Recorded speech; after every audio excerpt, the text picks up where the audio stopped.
Naniniwala tayo doon sa kasabihan na habang may buhay, may Pag-asa. habang may buhay, may Pag-asa. may buhay, may Pag-asa. pagsubok. Dahil tayo katiwala ng Diyos, binibigyan din niya tayo ng iba't ibang klase ng pagsubok.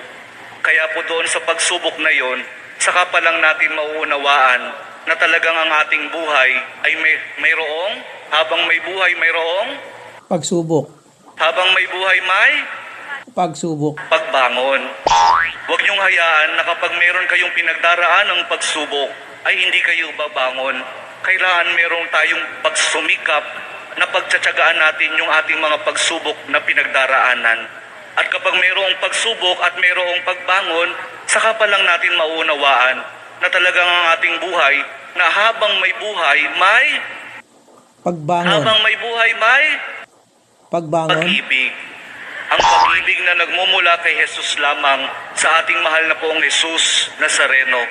Dahil doon, kapag naunawaan natin itong mga bagay na ito, na habang may buhay, may pagsubok, may pagbangon at may pag-ibig na nagmumula lamang kay Jesus, saka pa lang natin mauunawaan at matatanggap na talagang habang may buhay, may Pag-ibig. habang may buhay, may Pag-ibig. ayaw nyo nang sumagot.